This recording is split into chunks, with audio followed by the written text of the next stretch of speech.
fellow Rotarians and guests. I'm Lori Alton, and I'm honored to serve as your club president for the Rotary year 2021-2022.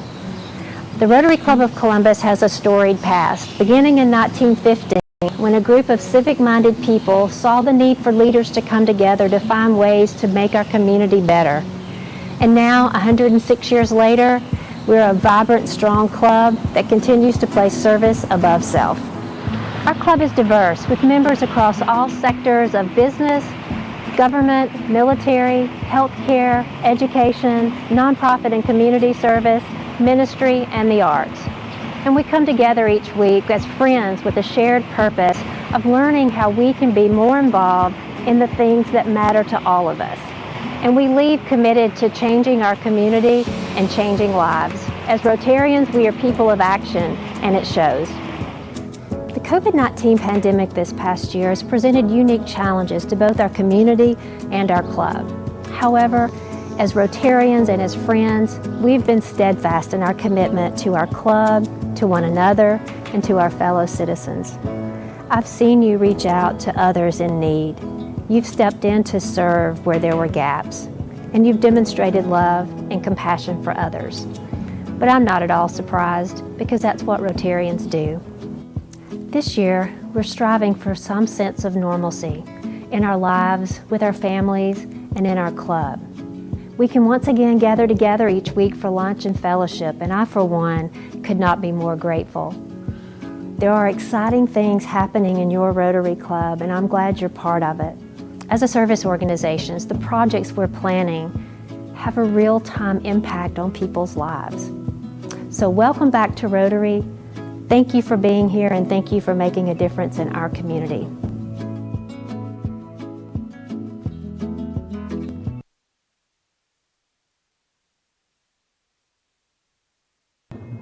Well, hello, and welcome to the August 25th meeting of the Rotary Club of Columbus. So wonderful to see all of you here, and for those of you watching at home, I would like to extend a warm welcome to you. Since this week is the kickoff for the United Way's annual campaign, I believe it's tomorrow at 9 a.m. at the Phoenix City Amphitheater, I want to take this opportunity to just say thank you to Ben Moser and his incredible team of both staff members and volunteers, many of whom are in this room, for all the great work that they do making a difference in our community. I'm confident that every single one of us is touched in some way by an agency supported by the United Way. So thank you, Ben, and your team. And remember, if you catch a Rotarian making a difference, keep sending those to me so I can feature them. So now would you please join me in the Pledge of Allegiance. I pledge allegiance to the flag of the United States of America and to the republic for which it stands, one nation, under God, indivisible, with liberty and justice for all.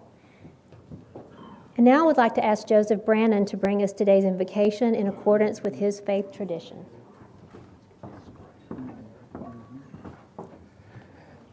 Thank you, President Lori.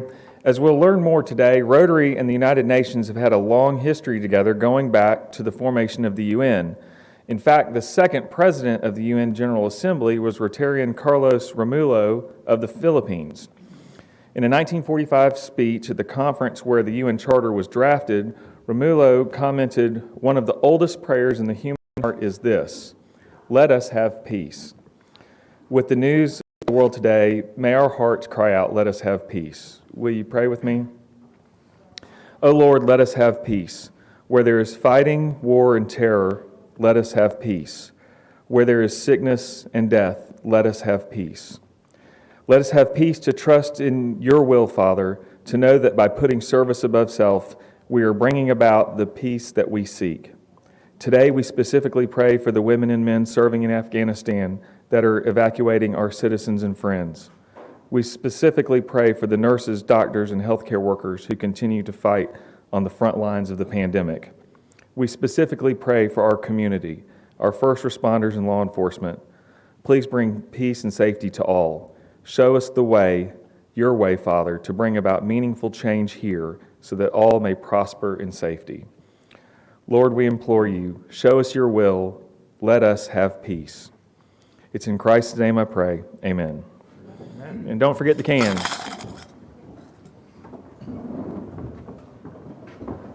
At this time, Austin Lyle will bring us today's news.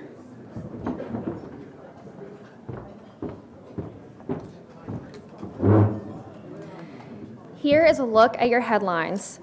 The Food and Drug Administration formally approved the Pfizer vaccine this week. The approval covered the vaccine usage for all adults 16 years and older.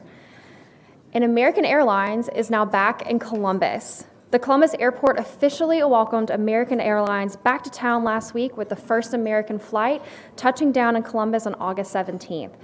The addition of American allows Columbus residents to connect to more cities more easily. If you see fellow Rotarians Amber Clark, your airport director, or Sonia Overton, your director of marketing, please congratulate them on this milestone.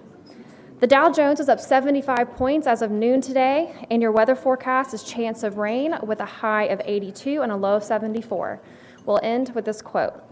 If people like you, they'll listen to you, but if they trust you, they'll do business with you. Thank you very much.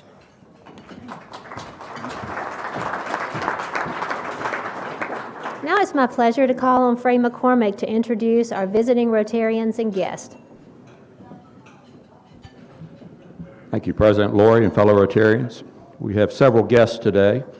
Hunter Peak has Kristen Hudson, who's the Director of Marketing and Public Relations at the Columbus Museum.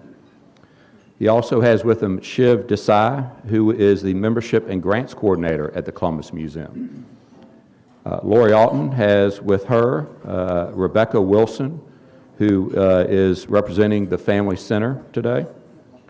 And also, Lori's got as her guest Carolyn Bermudez. Carolyn is our new president of Liberty Utilities for the state of Georgia and a new Columbus resident. So welcome to her. In addition, we also have representatives from a number of charities here in town that are here today to receive some grants. We welcome Kim Jenkins back. Always good to see Kim. Howie Hooper. Howie's with First Baptist Victory Mission. Kim is with Open Door Mission. We also have Crystal Gavin, who's with Clements Arts Organization. And Virginia Lawley is Vice President of Operations for the Boys and Girls Clubs. So let's welcome them.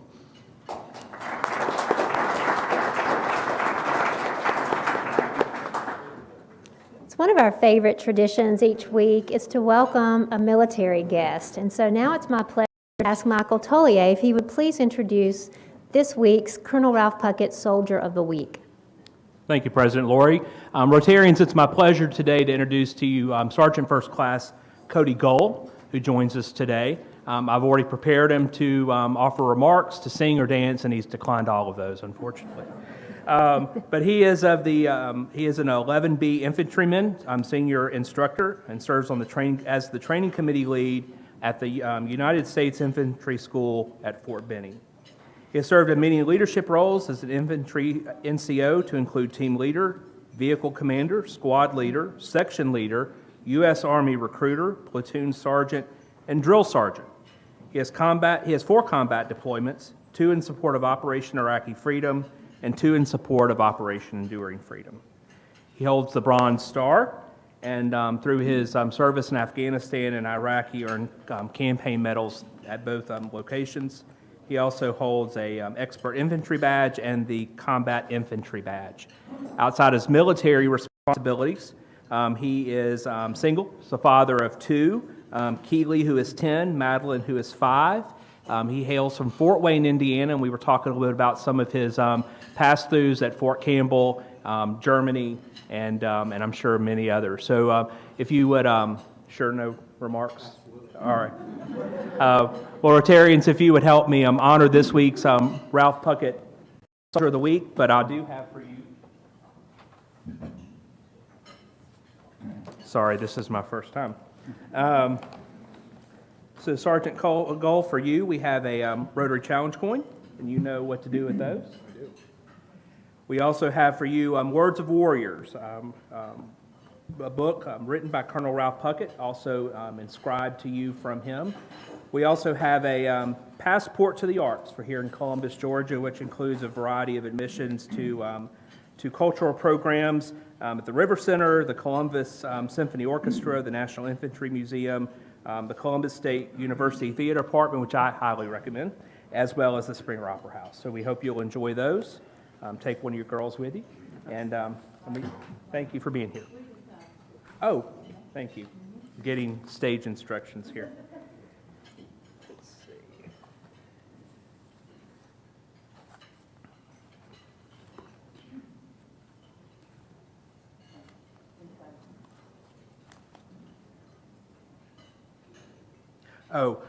This book is presented to you to commemorate your visit to the Rotary Club of Columbus, Georgia on August 25th, 2021. It is given to you by Rotarian Daniel Parker in memory of his great-great-grandfather, Daniel Hall Parker, who was wounded in the Battle of Chickamauga during the Civil War and fought with Teddy Roosevelt in the Spanish-American War in Cuba. That was the one I'm supposed to read. All right. Rotarians, now, if you'll help me welcome Sergeant Cole. Sergeant First Class Gull, we just want to re-welcome you and just extend our gratitude to you and all the men and women who serve alongside you, and we sincerely appreciate all you do for our country and all that you do for our community, and hope you'll come back and visit with us again soon. So one of the most exciting things that we do in our club is to welcome new members, and so I'm thrilled today to tell you we are welcoming 3 new members, which I think may be a record so far this Rotary year, if anybody's counting.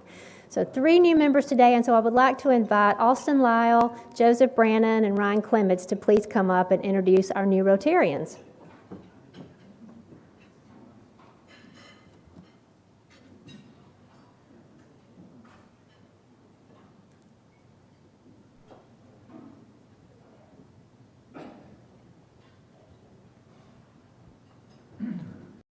President Lori and fellow Rotarians, it's my honor today to introduce our newest Rotarian, for a moment at least, Melanie Faison. Melanie Faison is Deputy Director of NeighborWorks Columbus, and if you're not familiar with NeighborWorks Columbus, they do amazing work here in the community, helping home buyers find their path to home ownership. And they also provide efficient service delivery system that produces a pipeline of prospective home buyers, and they've created there the NeighborWorks Home Ownership Center, which is the first stop source for all families who wish to become home buyers. Melanie has worked at NeighborWorks for 18 years, and in that time, they have leveraged $167 million in public and private investment to produce nearly $20 million in affordable mortgage loans, 1,500 new home buyers, and also educated 5,500 new customers. She claims Washington, D.C. and Tuskegee, Alabama, as her home, her native home, and she holds a B.A., Bachelor of Arts in Psychology from Spelman College. She has 2 wonderful children, Yasmin and Nicholas, and believe it or not, she has a granddaughter she is very much in love with, named Sophia. She has a history of service, and including organizations such as the Board of Directors for the Columbus Mortgage Bankers Association, the Greater Columbus Urban League, and the Tri-City Young Professionals Organization. And she currently sits on the Board of Georgia Acts, which is an organization that focuses on policy work for housing in the state of Georgia. And most impressive, she recently finished the Executive Education Program at Harvard in 2019. Melanie, you're joining a club with a proud tradition, and one of those is for me to give you your Rotary pin, which I will hand to you, and at some point in time, you will, if you will, wear it, or at least display the pride that we carry when we wear it as proud Rotary members, and it will open up opportunities in this community and around the world. Fellow Rotarians, if you would, let me welcome Melanie.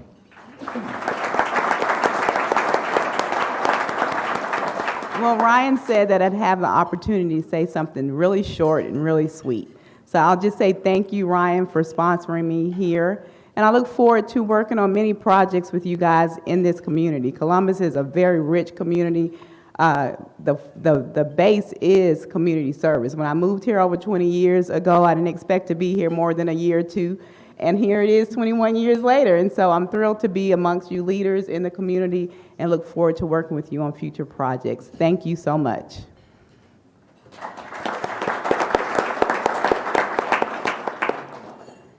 Next up, we have Jerry Coleman, who I'm very excited to announce is our newest Rotarian. Many of you probably already know Jerry, so this might be a little superfluous, but we'll introduce him anyway. He grew up in Columbus, Georgia. He went to Auburn, where he graduated with a degree in finance and football. And he's been in banking for 16 years, and he's been at SunTrust now Truist for the last 3 years, where he is the market president and commercial lender.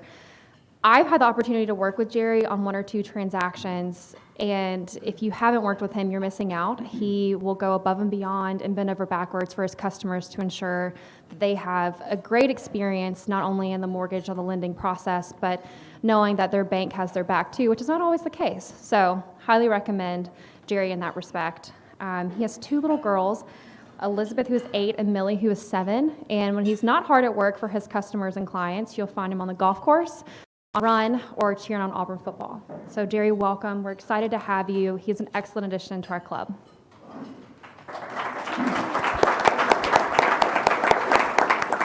Thank you, Austin, for the kind words, and just thank you to all the members. I'm honored to have this opportunity to be part of such a great organization.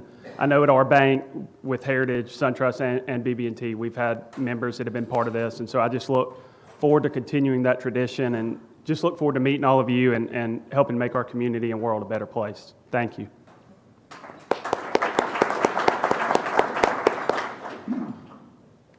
Fellow Rotarians, it's my pleasure to introduce someone that's probably not a stranger to many of you in this club, Amy Bryan. She was born and raised in Columbus, graduated from Hardaway, and attended Georgia Southern University. When she returned to Columbus, she made several stops before landing at the Chamber, where she worked for 13 years, ultimately serving as an executive vice president. However, over the summer, she was selected to become the CEO of Direct Services, a local nonprofit organization primarily known for operating Meals on Wheels, among many other services. She and her husband, Hunter, have 2 children, Mary Mack and Griff. And personally, I'd just like to say, while she was at the Chamber, she was responsible for many things, but specifically Leadership Columbus and young professionals, to helping form and develop the young leaders of our community, and especially with young professionals. She was the institutional memory of that program that's been so important to attracting and entertaining young talent in Columbus. So she's a great addition to our club, and we look forward to having her here. So if y'all will help me welcome Amy Bryan. Thank you, Joseph. I'm so thrilled to see so many familiar faces, and I'm really looking forward to serving with you all in this club. Thank you so much for having me. So Melanie, Jerry, and Amy, we are thrilled to have you as our newest Rotarians. And as you probably know, our club has a long history of service in the community, little over 100 years to be exact. And in fact, our club is number 200 out of almost 35,000 Rotary clubs around the world. And so we all here look forward to serving with you. So thank you and welcome.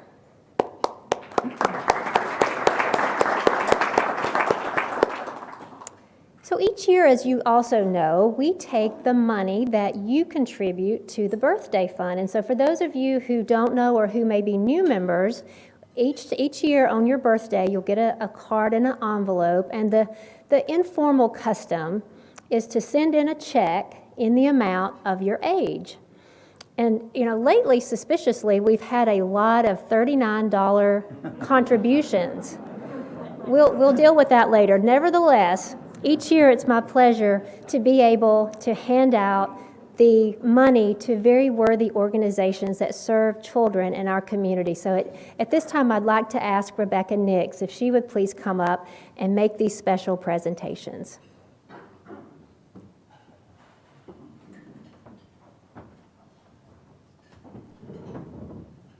I'd like to invite Meredith King to join me, as well as all the recipients, so we can go ahead and get everyone up here. I guess we can kind of make a line going this way. I'd also like to take a minute while they're walking up and thank the committee members who served this year. Of course, Meredith King, Belva Dorsey, Melanie Grace, Sally Haddon, and Martha Ann Todd. So thank you all. And thank you to everyone who contributed. You are the ones that make this possible. This year, $6,220 was contributed to the Children's Fund. And we had over 16 organizations who submitted an application. So the committee had a really hard time selecting, but we selected 6 wonderful projects and organizations to support this year. We'll start with the Columbus Symphony Orchestra. Executive Director Eric Thomas is here to accept the funds to enhance their Making Music Matters program. Making Music Matters is a program in which the Columbus Symphony Orchestra musicians provide free after-school group music instruction to elementary-aged children at 4 Title I Muscogee County schools twice a week for 33 weeks with 56 children participating. Thank you and congratulations. I get so used to wearing this, I forgot I could take it off. All right, next we have the Columbus Museum. Executive Director Marianne Richter is accepting their funds, which will be used for one of the museum's outreach programs, PALS, Pre-K Art and Literacy in Schools. During the school year, participating classrooms receive a monthly visit from a museum educator who leads the class in a discussion based on an object in the museum's collection. They read the related story and then facilitate a creative art-making activity. And with our support, they plan to expand classroom partnerships to reach over 528 students. Thank you. Next, we have the Boys and Girls Club at Chattahoochee Valley. Vice President for Programs and Operations, Virginia Lawley, is receiving the funds. The money will be used to enhance their education and career development program. This program is built with framework that involves numerous activities that are designed to encourage youth to think critically, are hands-on, and are designed to reinforce 21st century skills needed for youth to thrive in the workplace. Congratulations and thank you. Next, we have Victory Mission, which is represented by Dr. Howard Hooper, Minister of Mission Engagement at First Baptist Church.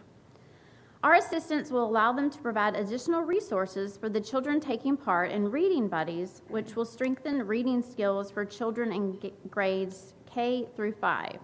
The grant from Rotary will partially fund the creation of a mobile lab, which includes school-designed Chromebooks and a charge cart.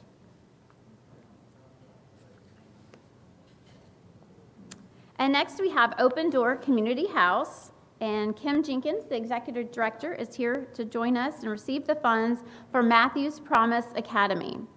Funds will provide kits for each student for a STEAM robotics project. This will give students the opportunities to experience a variety of science, technology, engineering, arts, and math projects.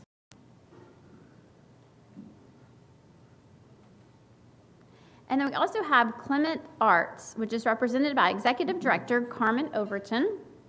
And the funding will be used for birthday boxes for local children in foster care. Each birthday box will include a cake mix, party supplies, and a gift card. And the idea is that the box will be used as an easy way for the foster family to celebrate the child together. So please join me in congratulating these organizations.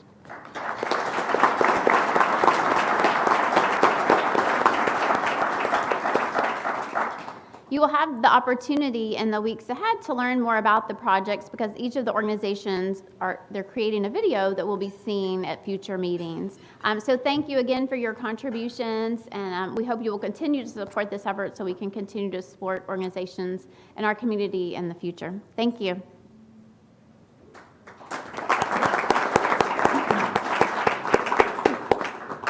Thank you, Rebecca. I have a couple of announcements. One is we are getting ready to distribute the Feeding the Hungry money we collect each week from the cans. So if you know of an organization that addresses hunger in our community, please take them a form. I believe we got those online, and then we also have those in the back of the room. Have you signed up for Rotary football yet? Yes? No? Yes, I hear yeses. Well, please, there's room for more. We need Georgia fans. No? Please sign up. It, as you know, goes to a very worthy cause. So I'd like to introduce the head table. Joining me today is Joseph Brannon, who brought us our invocation, and now I would like to ask Ian Bond to introduce our speaker. Thank you, President Laurie and fellow Rotarians. Today it's a great pleasure to introduce one of our own members, Dr. Eric Spears. Eric is the Mildred Miller Fort Foundation Eminent Scholar and Chair of International Education at Columbus State University, where he directs the Center for Global Engagement and serves as an Associate Professor of Geography. Eric has been at CSU since 2017 and previously worked at Georgia College and Mercer University in similar capacities. Dr. Spears earned his PhD in geography at West Virginia University in 2004 and researched in Brazil and the United Kingdom, where he also did his master's degree in political economy. He also received a Fulbright to South Korea in 2010. Dr. Spears has focused on issues of sustainable development in the Global South for nearly 30 years, with a particular focus on urbanization and development in the Brazilian favelas. While here at Columbus Rotary Club, he has been active with the Georgia Rotary Student Program, of course, and the development of our club's initiated global grant in the remote village of Vuelta Grande in Guatemala. Whether in the classroom or working with students through international service learning, Eric's praxis aims to build international relationships, improving lives, and foster more just and sustainable world environment. He is married to Professor Marina Bussato Spears, a Brazilian English professor at Middle Georgia State University in Macon. And they have two children, Clara, a freshman at Georgia College, and Lucas, a junior at Howard High School in Macon. So that does mean that Eric knows every single pothole on Route 96, and he's really eager for that I-14 project to go ahead. Please welcome Eric Spears.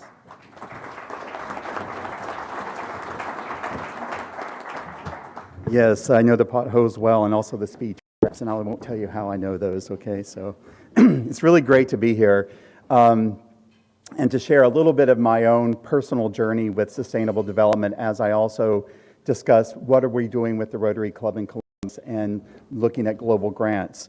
Before I get started, however, I would be really remiss if I didn't at least acknowledge the committee that we work with together here at Rotary that is putting together this global grant. Newt Aaron, I don't know if he's here in the audience, but he's a part of our committee. Ian and Julie Bond, and Alan G., who is our esteemed grant writer at the same time with that. So what I'm talking about today is not my own endeavor. This is certainly a group endeavor that's built out of the spirit of Rotary.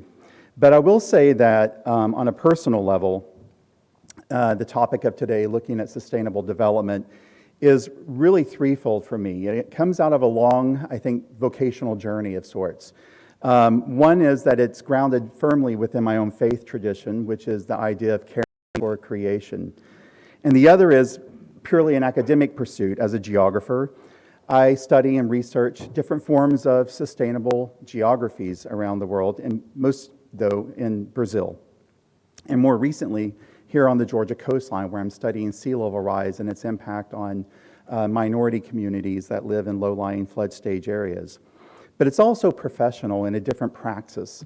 As the person who heads up the Center for Global Engagement, we send students all around the world, not just bring in the Georgia Rotary students, but on average 250 students overseas, and partnering with people like Dr. G at CSU, who will be taking students to Vuelta Grande later on in spring break to do service learning. It's really important that I not only teach and research just in a classroom, but get students out there so they can make the world a better place.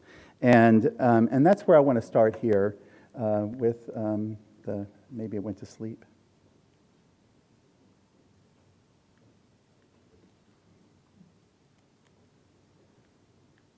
There we go.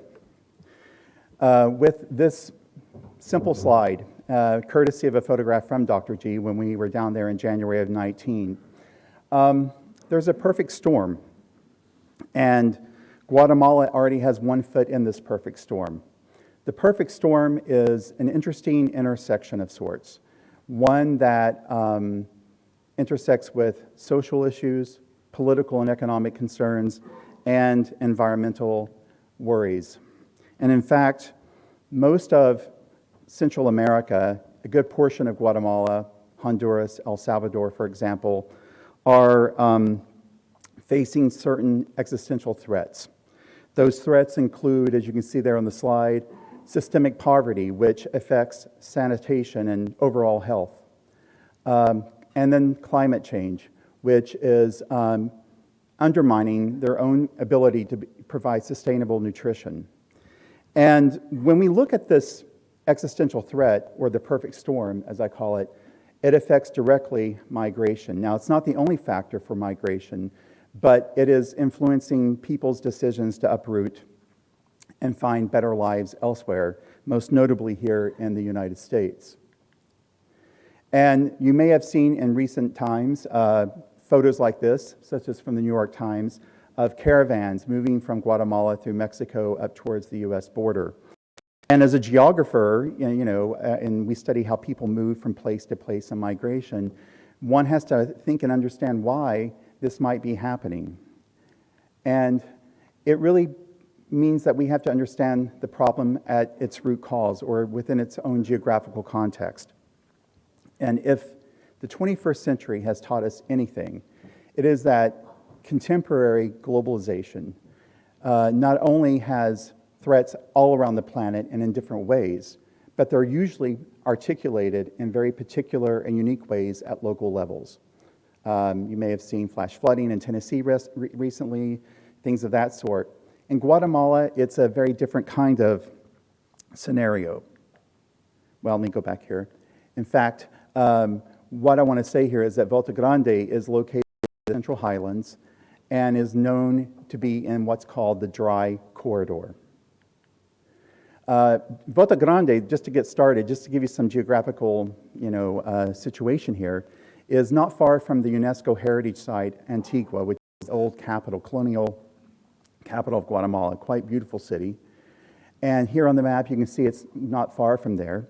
And it's near the Volcán de Fuego, which is one of the highest peaks and most active volcano. In fact, when you're there, you can see it puff on a daily basis. It's pretty systematic, almost like Old Faithful would be. You don't want to be there necessarily when it puffs in a big way. But, and then the village itself is located a bit lower, but somewhere in between sea level and the height of the volcano, right there in the Central Highlands.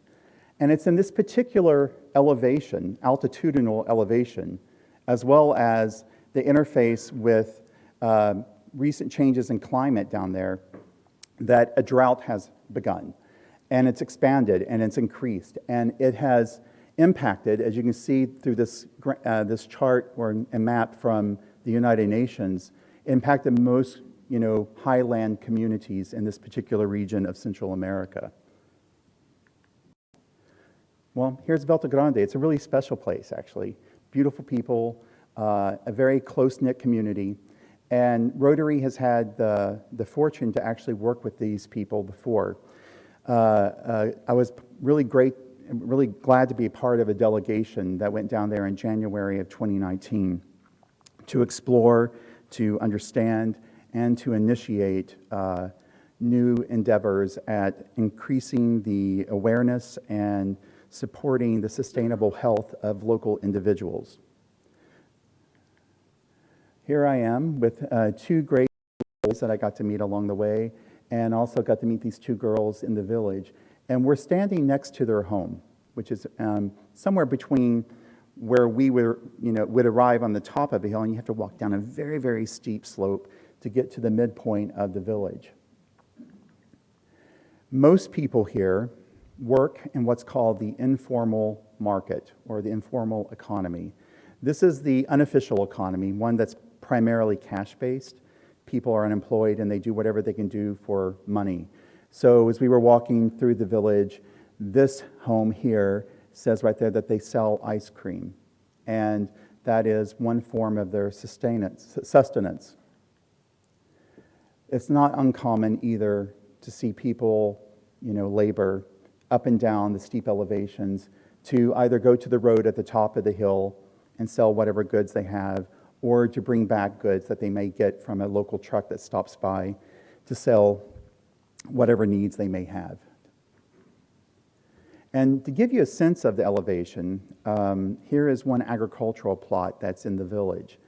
And the dry corridor, with its expansion of drought, has made sustainable agriculture extremely difficult. In addition, globalization has changed the way local agriculture in places like Guatemala operate. 50 to 100 years ago, people would operate their own small family plot farms and grow everything that they need. Now that we live in a global economy, Guatemala is a major exporter of certain products, including flowers and other products and vegetables and fruits that get sold to North America and to the European Union. And the land then gets converted over to more agricultural farming, which also means that people in the village have to then use whatever money they get from working on those farms to buy food, which then changes the whole economic structure of their daily life and family life. And their material conditions are rather basic, to put it mildly. This is another example of a home. They have a bicycle, and most of their, cleaning materials are located there. They dry their laundry out, and they wash their laundry in a bucket there. And corn is their main crop of sustenance, but even this crop is encountering difficult conditions with climate change. And this also brings to the effect that because most Guatemalans, and particularly these people who live in Vuelta Grande, they live on $4 or less a day.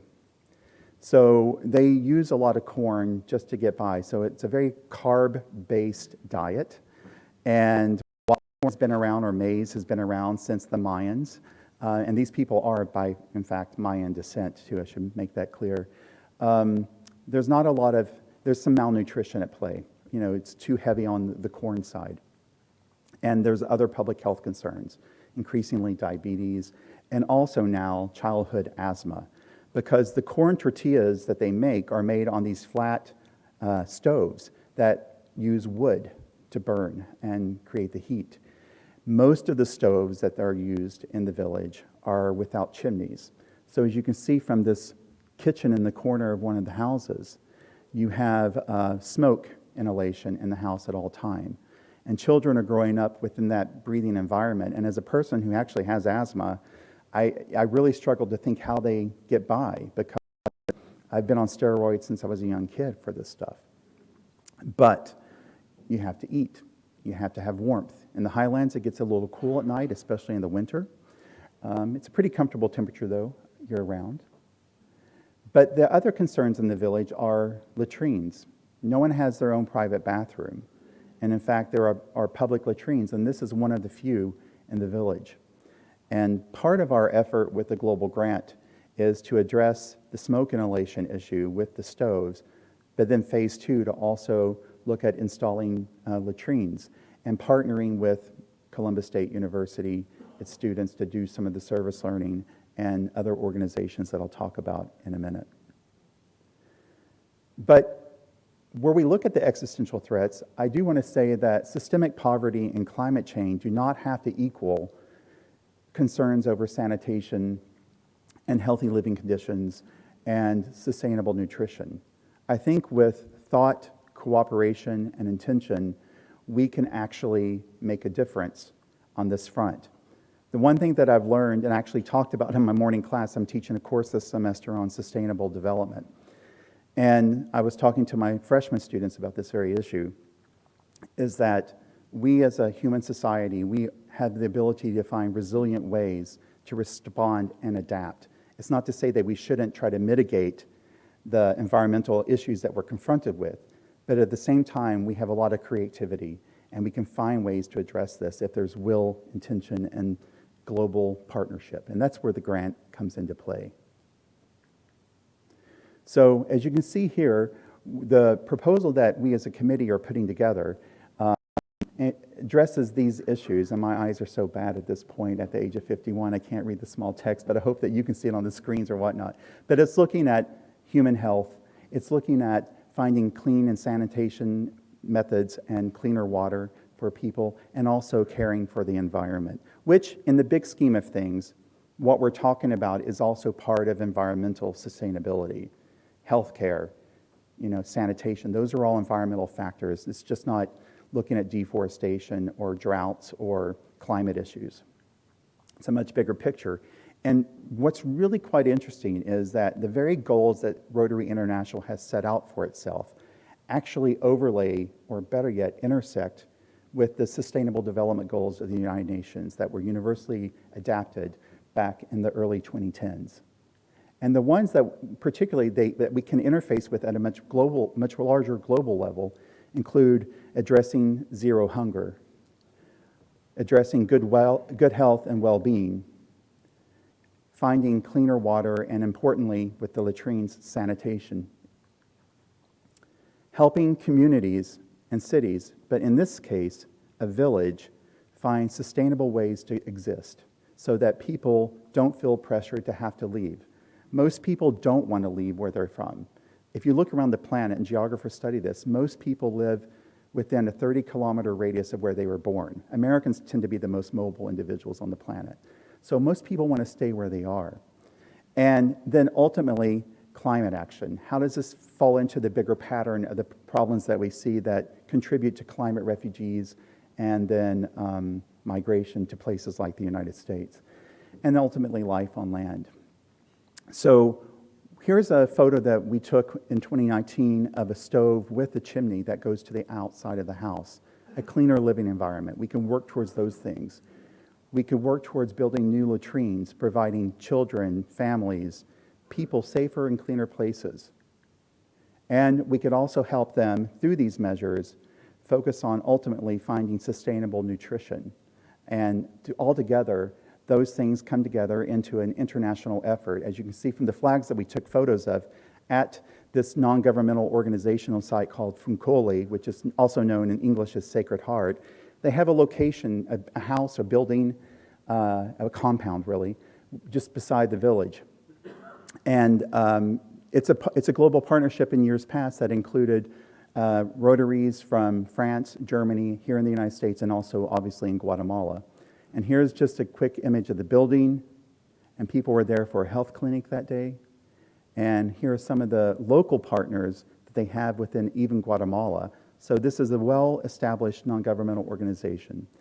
And to that end, we as a committee, and many thanks to Ian here, who has reached out to our local Rotary partners here in our district, but also with Rotary clubs in Strasbourg, France, in Germany, and also the one in Antigua, Guatemala, to partner with not just Rotary members, but also with us at Columbus State University through our Global Engagement Office, through International Service Learning, and with the CEPA Foundation, which is actually one of Columbus State's academic partners based in Germany and in Strasbourg as well.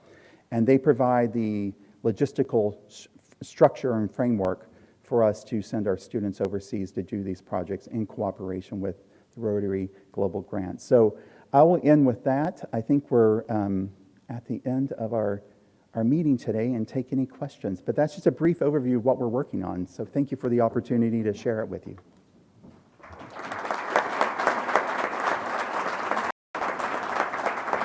Eric, thank you for a glimpse into what we hope is our global grant, correct? Correct. And for that wonderful overview. And as you know, we show our appreciation to all of our speakers by placing a book, a children's book, inscribed with your name in the library. Thank you. We'll be doing that. Yeah, and that'll make my wife very happy. As an English professor, she cherishes books, so I'll let her know that too. Thank you. Absolutely. Maybe if we can catch Alan, we'll make sure we put her name in there. Great. She would love that. Okay, thank you. Thank you. So, Haysha, our GRSP student, I saw you. Can you stand up and let us just say hello? We're so glad to see you. So classes started last week, is that correct? How is it going? Great so far? Good deal, good deal. We'll keep checking in with you, okay? All right, thank you for being here. We have our happy hour mix tomorrow night. We'll have it via Zoom, so we hope to see you there. I'd like to re-welcome all of our visiting Rotarians and all of our guests, and a special thank you to Sergeant First Class Gull for being our special military guest today. And I hope you'll join us next week when our speaker will be Alicia McGlamory. She's going to be talking about Enneagram for Business. Now, if you don't know what Enneagram is, you will want to be here.